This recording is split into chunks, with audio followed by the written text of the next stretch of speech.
যে আপনাদের আগেই জানিয়েছিলাম যে 5টার সময় নবান্ন থেকে একটি প্রেস হবে, যাতে আপনারা সবাই জানতে পারেন এবং যারা ভুক্তভোগী তারাও জানতে পারেন, যাতে কোনো ভুল মেসেজ না যায়। সেই জন্য মনে রাখবেন, আমরা যারাই সরকার চালাই বা যেখানেই থাকি না কেন, আমাদের প্রত্যেককেই একটা আইন মেনে চলতে হয়, সংবিধান মেনে চলতে হয়।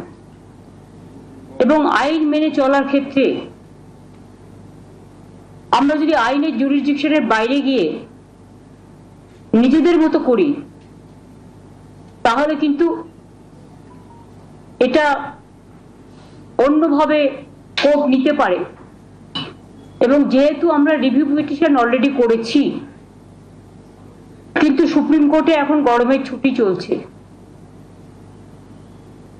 গরমের ছুটির সময় আমরা চেষ্টা করেছি এটাকে রেজ করবার, কিন্তু যেহেতু গরমের ছুটি পড়ে গেছে, আমরা সঠিক সময়ে রিভিউ পিটিশন রাজ্য সরকারের পক্ষ থেকে আমরা আবেদন করেছি। সেই আবেদনে পরিষ্কারভাবে আমরা কিন্তু কারো চাকরি যাওয়ার কথা বলিনি।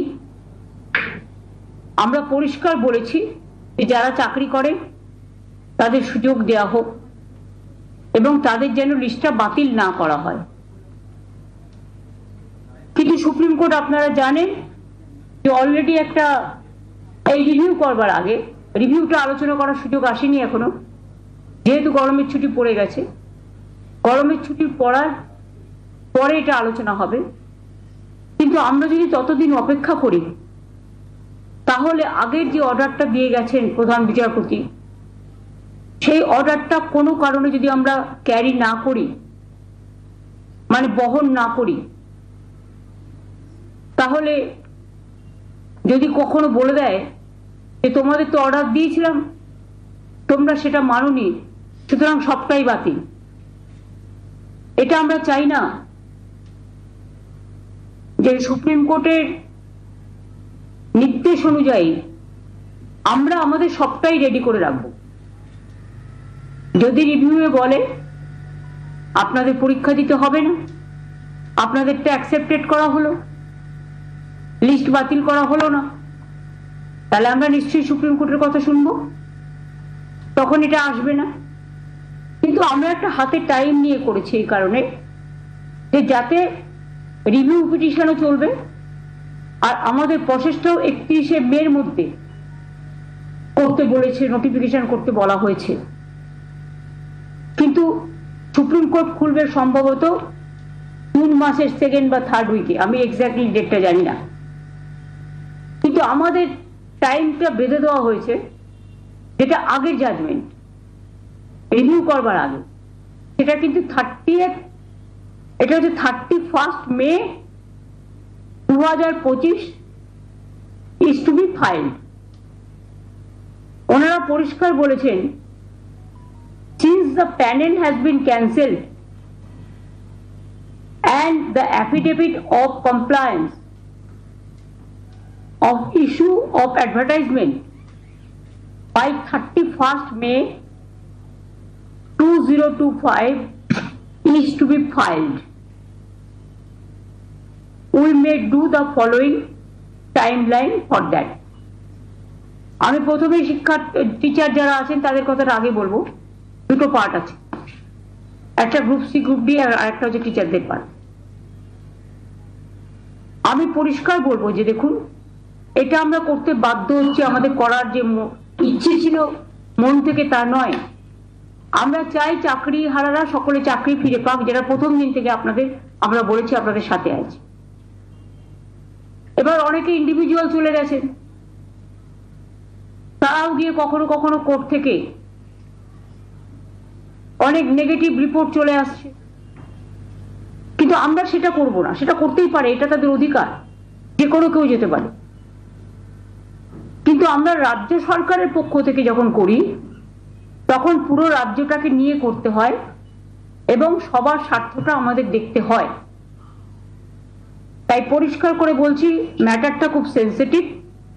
প্রেস মিডিয়াকে আমি অনুরোধ করব যে আপনারা দয়া করে কোনো কথা কোনো লাইন আমাদের ডিস্টর্ট করবেন না এবং নেগেটিভ এবং ন্যারেটিভ দেবেন না, কারণ আমরাও কিন্তু সবটা রেকর্ড করে রাখছি, কারণ সুপ্রিম কোর্ট এটা আমাদের পেশ করতে হতে পারে। সুপ্রিম কোর্টের যেহেতু অর্ডার আছে 31 মের মধ্যে করতে হবে, আমরা এতদিন ধরে অপেক্ষাই করছিলাম। অর্ডার তো বেরিয়েছে অনেক দিন আগে, প্রায় অ্যাবাউট 2 মান্থস হবে। 3rd April, 17th April, তাহলে প্রায় অনেক দিন হয়ে গেছে, কিন্তু আমরা কোনো অ্যাকশন নিচ্ছিলাম না। আমরা ওয়েট করছিলাম যে এর মধ্যে হয়তো রিভিউ যেটা আমরা করেছি রাজ্য সরকারের থেকে সেটা হয়তো আলোচিত হবে এবং তার পরিপ্রেক্ষিতে যে আদেশ কোর্ট দেবেন তাতে হয়তো চাকরি প্রার্থীদের পক্ষেও হতে পারে। ফলে আমরা অপেক্ষা করছিলাম, কারণ আমরা বলেছি যে চাকরি প্রার্থীদের চাকরি আমরা খেতে চাই না। কিন্তু যেহেতু এখনো রিভিউটা হয়নি, কারণ রিভিউ পিটিশন পেন্ডিং আছে এবং কোর্টে গরমের ছুটি পড়ে গেছে, অথচ আমাদের হাত বেঁধে দেওয়া হয়েছে 31শে মের মধ্যে করতে হবে, নোটিফিকেশন করতে হবে। তাই বাধ্য হয়ে আমি জানাচ্ছি দুটো প্রসেসই আমাদের চালু থাকবে। একটা হচ্ছে সুপ্রিম কোর্টের অর্ডার অনুযায়ী আমরা 31শে মের মধ্যেই সুপ্রিম কোর্ট যে অর্ডারটা দিয়েছে সেটা নোটিফিকেশন করব। আর দ্বিতীয়ত যদি রিভিউ যেটা আমরা করেছি, রিভিউতে যদি আমরা ভালো রেজাল্ট পাই তাহলে আমরা সেটাকে গ্রহণ করব। দুটো অপশনই আমরা ওপেন রেখেছি, কিন্তু পরে যাতে বলতে না পারে সুপ্রিম কোর্ট যে 31শে মের মধ্যে তোমাদের নোটিফিকেশন করতে বলা হয়েছিল, তোমরা কেন করোনি, সেই জন্যই আইন মেনে আমাদের এই কাজটা করতে হচ্ছে, কিন্তু অপশন আমাদের ওপেন থাকছে ফর রিভিউ। আমরা যেহেতু 31শে মের কথা বলা হয়েছে, তাই আইনজ্ঞদের সাথে কথা বলে সবার সাথে আলোচনা করে issue of advertisement and file affidavit, যেহেতু 31শে মে লাস্ট ডেট করেছে আমাদের, 30শে মে কিন্তু এটা আমাদের করতে হবে। অ্যাডভার্টাইজমেন্টটা আমাদের করতে হবে 30শে মে, কারণ যেহেতু 31শে মে মধ্যে করতে বলেছে, তাহলে আমরা অ্যাডভার্টাইজমেন্ট করব। আমি কিন্তু আবার বলছি অপশন কিন্তু ওপেন আছে রিভিউয়ের জন্য, রিভিউয়ে যেটা বলবে আমরা সেটাই মানব। এখন যেহেতু হাতে কোনো উপায় নেই বলে আমরা এটা করছি, যেহেতু সময় টাইম ইজ রানিং আউট। তাহলে issue of advertisement and file affidavit 30শে মের মধ্যে আমাদের করতে হচ্ছে, যতক্ষণ রিভিউ না হচ্ছে। কমেন্সমেন্ট অফ অনলাইন অ্যাপ্লিকেশন, এটা টাইম দেওয়া হয়েছে 16ই জুন পর্যন্ত। যারা অনলাইনে অ্যাপ্লিকেশন করতে পারবেন 16ই জুন পর্যন্ত। Last date of online application 14ই জুলাই করা হয়েছে, হাতে সময় রাখা হয়েছে, যাতে রিভিউ হতে যদি টাইমটা বেশি লাগে সেই জন্য আমরা ইচ্ছা করেই 2 মাস হাতে টাইম রেখেছি। পাবলিকেশন অফ প্যানেল আমরা 15ই নভেম্বর করেছি, কারণ আমাদের ডিসেম্বরের মধ্যে করতে বলেছে। আর কাউন্সিলিং যেটা কমেন্সমেন্ট হবে সেটা 20শে নভেম্বর।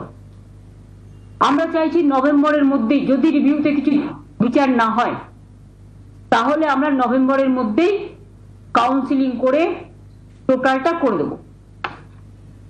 এখানে যা হয় সিস্টেম অনুযায়ী, যেহেতু কোর্ট বলে দিয়েছে, আমরা কিন্তু বলছি না, এটা কোর্টের order. Written test, scrutiny, challenge, result publication, interview etc. shall be completed in the meantime.